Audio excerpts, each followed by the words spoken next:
Today, on the fifth day of the Dubai International Film Festival, we caught up with someone really special, the Indian film critic Rajeev Masand. Hello, sir. Thank you so much for joining us today. Thank you, Chetna. Thank you. Have you ever given a negative review that caused the director or the actor to straight away come back at you? You know, it's my job to review movies. So yes, there have been times when I haven't liked a movie very much and therefore the review has been negative and that the director or the actor has been upset. I understand.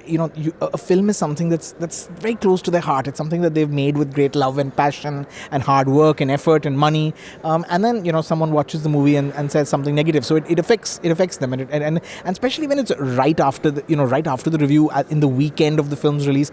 Yes, there have been times when they've been upset. There have been times when they've, harsh words have been exchanged from their end. I usually am quite sensitive. I understand, but I like to think that in that weekend, they're vulnerable. If 6 months later, if you're still angry with me, then I think you're being childish because you have to understand and you have to know that it's not personal. And if you think it's personal, if you're going to get upset about it, then I just think you're being childish. So, the independent film industry, right? So how do you feel the Indian independent film industry is coming about, in par with Bollywood? Well, I think that it's really exciting times, and I think that these exciting times have been on for some time. I think that now, you see so many new, younger voices. You see so much different cinema. In fact, a few years ago, we used to say independent cinema. The truth is now we don't even say it anymore because it's become so, it's kind of merged so well with mainstream. A film, let's just take a film like Pink, for example, this year. I mean, what would you call Pink? Would you call it mainstream Bollywood?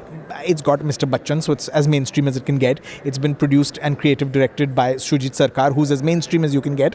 But it's also such an unusual kind of Hindi film. And so is it offbeat? Is it independent? It is independent because it's not been made within the studio system. But that line, which used to be a very clear line between what was independent or what was art house and what is mainstream, has blurred a lot. And today, it's just very Indian cinema and Hindi cinema specifically has become very exciting. So I think that you hear a lot more voices. I think the filmmaking process has become much more democratic because because you don't need to have huge budgets and you don't need to necessarily have huge stars. You can make small films. I saw a film at Mami at the Mumbai Film Festival called Trapped that Vikramaditya Motwani, who made Lutera and Udaan, had made, and it's just such a beautiful story about this one man played by Rajkumar Rao who's trapped in this under construction building in the heart of Mumbai, and you think, is this mainstream? Is this independent? It is independent, but it's also as mainstream and accessible as it can get. So I think they're just great times. Yeah, but when you still look at Bollywood films, how the masses go crazy, they go gaga over, Bollywood songs, the music, but that's something that's still not there in independent cinema. So how do you think that as a film critic, how do you feel, the tables can turn?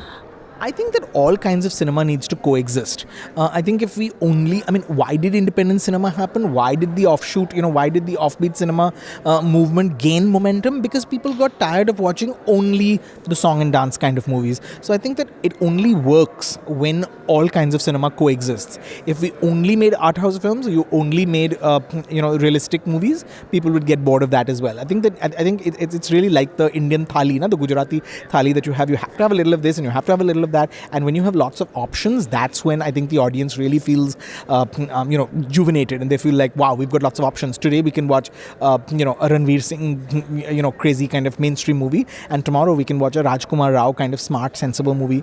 I think that all cinema has to coexist, and I don't think that you necessarily need to see influences of one in the other. They need to be different things so that there's different options and more options for the consumer, because really ultimately variety benefits the viewer.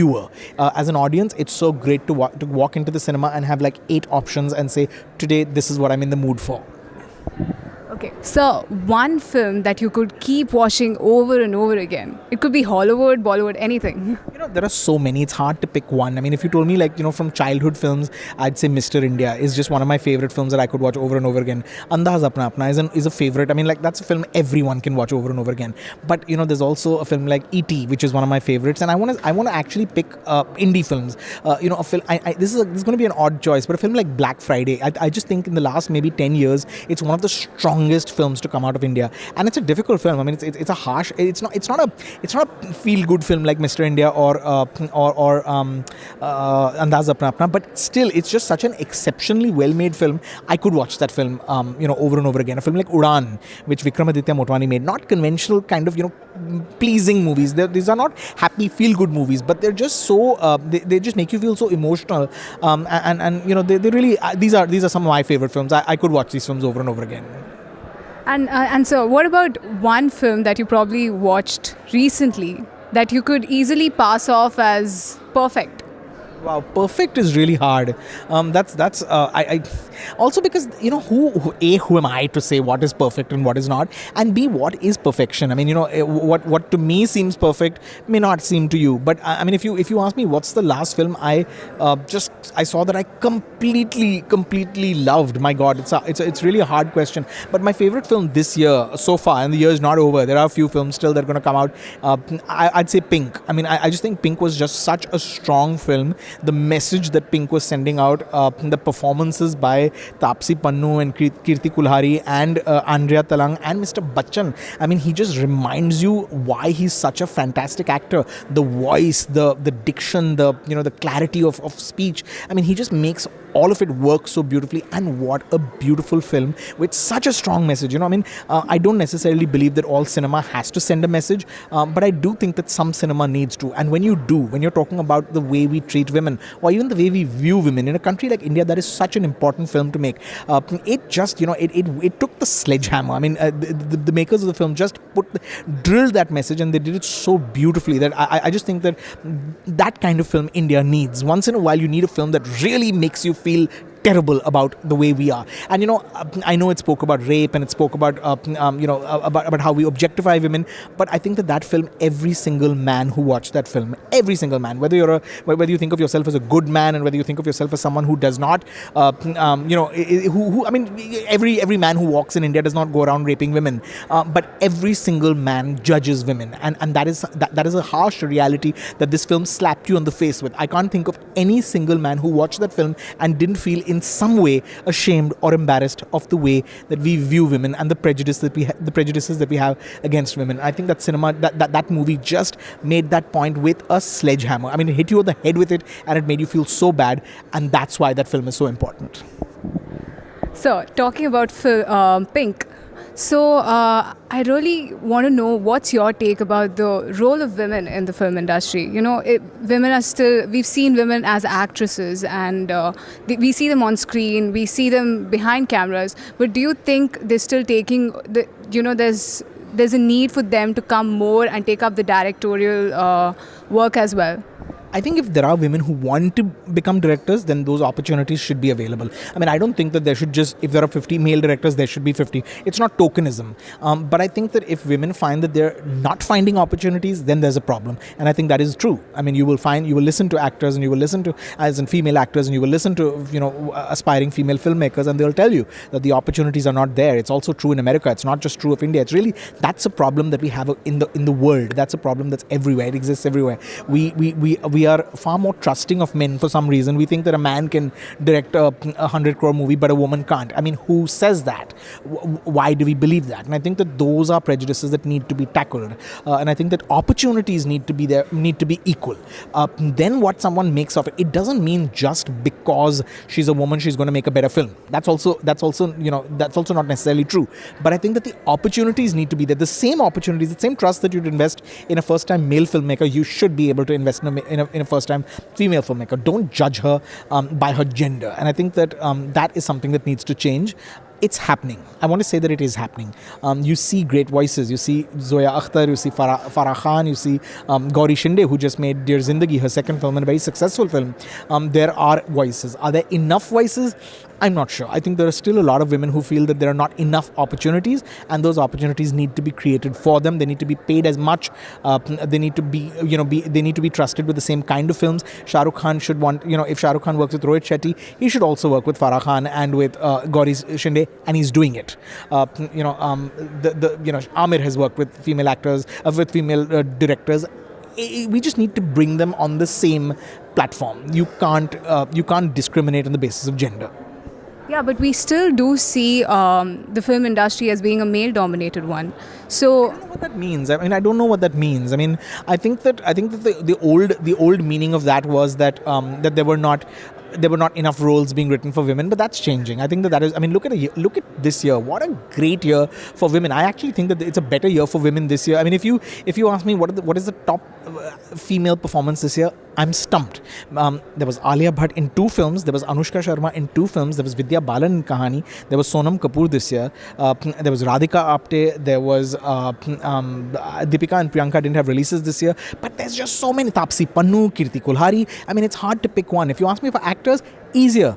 Shah Rukh was very good in Fan and Dear Zindagi. Salman was exceptional in Sultan. Sushant Singh Rajput was very good. Ranbir was very good. And we're kind of, and now we're already starting to, kind of struggle to find names. I think that the roles for women have gotten much better. So this whole, this old-fashioned statement of it's a male-dominated society, we can't be using these fleeting statements, these generic statements, just forever. You have to accept that is changing. okay, so I want to know one director that you feel has reached the edge of probably influencing the cinema, the film industry in such a way that bringing about a very big change to the film industry. I think that working in the mainstream space, what Sanjay Leela Bhansali does is very exciting. I mean, he's telling great stories. He's using actors beautifully. I mean, the challenges that he's giving them and expecting from them, the work that he drew out of Ranveer and Deepika in Bajirao Mastani was exceptional. And now he's pushing them still further with a film like Padmavati, where you turn the male lead into a villain, and he's still the central he's still a very key protagonist, although it's the woman who plays the title role. So I think he's doing very exciting work. But on the other end of on the other side, there's also someone like Vikramaditya Motwani, who, as it turns out, was in fact an assistant to Sanjay Bhansali earlier. But I think what Vikramaditya Motwani does is so exciting. I mean, on the one hand, he made his first film was Udaan, which was just a coming-of-age movie, but again, so soul-touching. And then he made Lutera, which I thought was beautiful, didn't work very well. And then I just saw Trapped at the festival, which is a small little film, but a film with such great performances and a film with which is just so strong. So I think that there is lots of younger exciting filmmakers today. I think there's room for there's just there was a time that one would there would like 2 names and that's it. I mean, I think it's hard to pick one because there's just so many interesting choices available today. So yeah, sir, finally I'd like to know, film festivals are taking over the film industry basically. We get to see so many different films. So how do you feel as a film critic, how do you feel that these film festivals are influencing the young filmmakers? I think film festivals are very important, and I don't think they're taking over the film industry. I think what film festivals are doing is that they're giving a great opportunity for people who love films to be able to come to one place and catch up with a lot of films that you won't have a chance to perhaps watch in the cinemas. Films from different parts of the country, of the world. I mean, I love coming to Dubai because I can see Arab cinema, which unfortunately doesn't release in the theaters in India. So the opportunity to watch Arab films in Dubai is exceptional. The opportunity to watch a lot of American, Oscar-nominated, Oscar-buzzy kind of titles, which will come months later to India if they come at all. I mean, that is what a film festival does. But I also think that the other very key role of a film festival is really to bring thousands of people who are in love with the same thing, movies, under one roof. I mean, to watch a film and experience it together in the Madinat Arena Theatre, but to be there with 2,000 other people and to watch a film like La La Land is exceptional. I mean, that is only what a film festival can do. Just to discover something new with 2,000 people under the same roof, that is just such a beautiful opportunity and such a rare opportunity that you have to love film festivals, and you have to just love being in the company of other people who are driven by the same thing that you are, which is a passion for the movies. So, and I really want to know, are you going to have a talk show anytime soon coming up on TV? Well, I already do a film review show on CNN News 18 in Mumbai, and on that I do interviews, and right now what we're working on are the roundtables. This is a series of chats actually with the year's best actors, actresses and directors. We just shot the actresses roundtable. We shot that with Anushka, Alia, Sonam, Vidya and Radhika Apte, and it was a great conversation. So I do these 3 year-end roundtables, and we'll be shooting 2 more as soon as I get back from Dubai to Mumbai. So I enjoy those very much, yes. Thank you so much, sir, for joining us. My pleasure. Keep watching Manipal Dubai TV.